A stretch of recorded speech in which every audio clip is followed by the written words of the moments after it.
I'm storyteller and author Pleasant Despain, and you have a wonderful imagination. Welcome to Pleasant Journeys. My story for today is called Scarface. It's told by the Blackfoot tribe of the northern Rockies and found in my collection Sweet Land of Story 36, American Tales to Tell. Let's begin.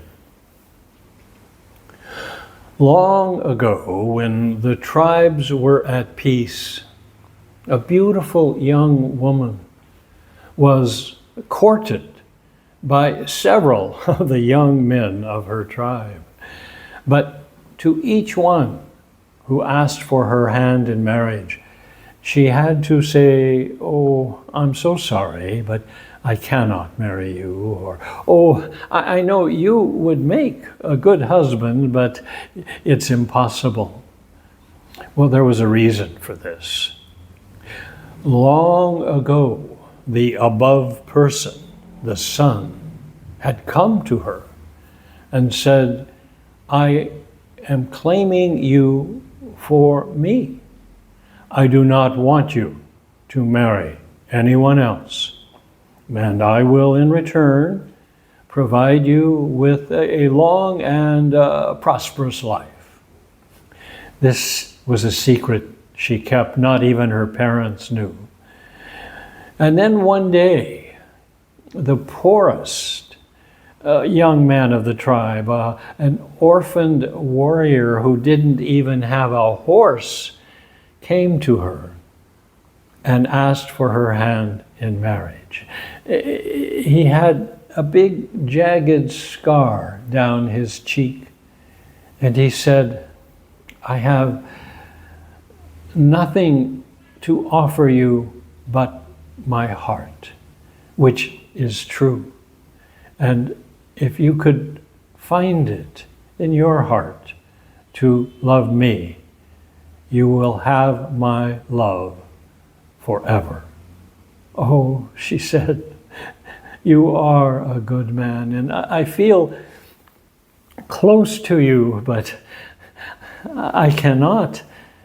And then she told him why, and said, "If you go to the above person and gain his permission, then yes, I will marry you. And I will know if that's true, because have him remove the scar from your face." And so the young man called Scarface set out on his quest.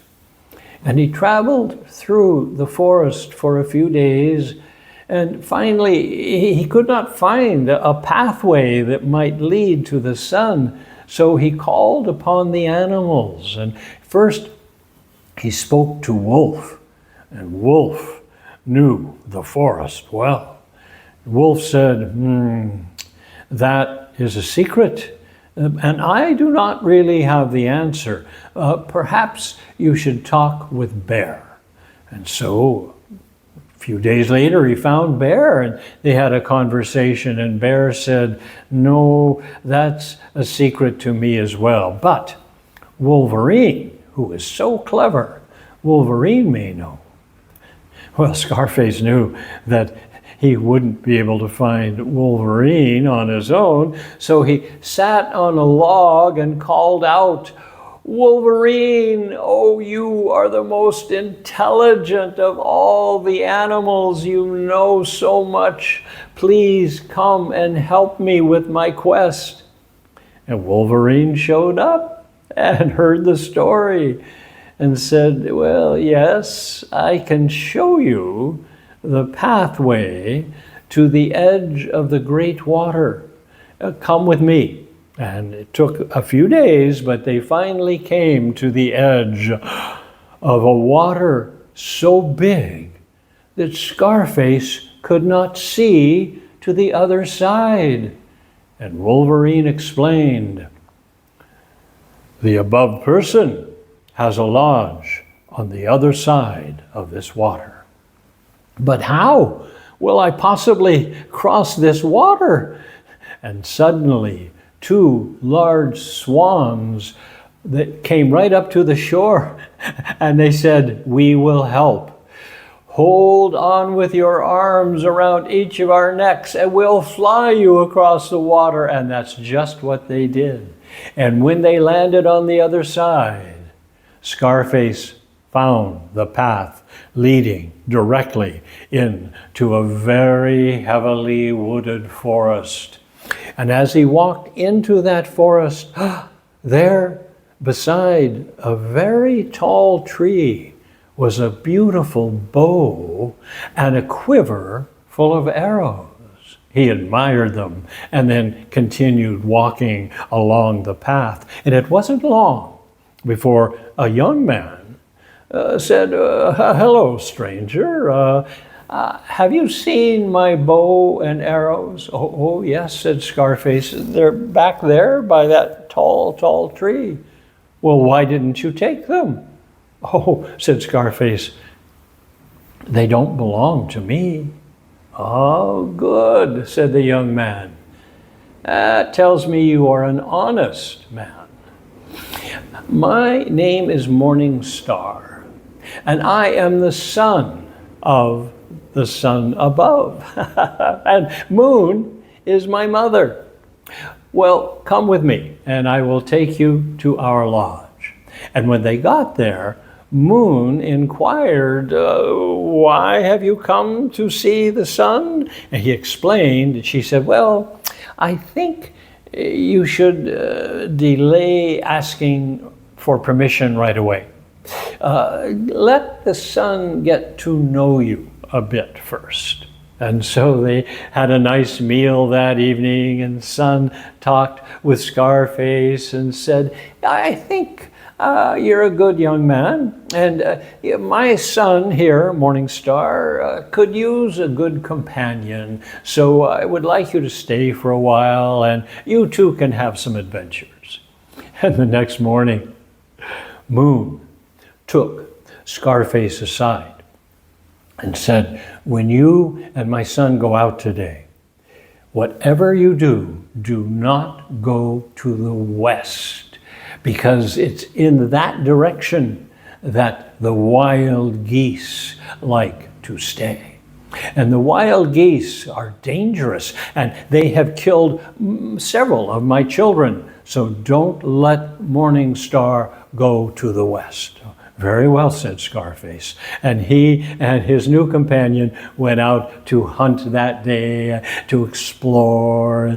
During the middle of the day, they refreshed themselves in a lake. And then after swimming and drying off, Morning Star said, "I'm going to go hunt some wild geese. Come with me." And he started running toward the west. "No, wait," said Scarface. "We shouldn't go in that direction." But Morning Star was very fast. And by the time that the Scarface caught up to him, there were 7 wild geese attacking Morning Star. Oh, Scarface, he had a club and he had a spear, and he ran right into that melee and he started killing the geese. He killed all 7 of them. Oh, Morning Star was very badly scratched, but he wasn't really hurt that seriously. Scarface got him back to the lodge, and Moon helped with all those scratches. And when Sun returned that evening and heard the story, he said, "Young man, you have done well. What can I give you in return?" And so Scarface told him about the beautiful young woman in his village who was promised to Sun. And he said, "I would like to marry her if I can gain your permission." "Well," said Sun, "you have my permission. I know of who you speak.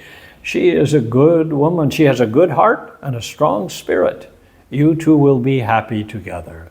And he touched the face of the young man, and the scar disappeared. And said, "Son, I will show you as a wedding gift how to build a lodge to honor me." The next morning, moon dressed the young man who no longer had the scar in fine buckskins, and his companion, Morning Star, gave him his own bow and quiver full of arrows, and they walked him over to the Wolf Road, also called the Milky Way.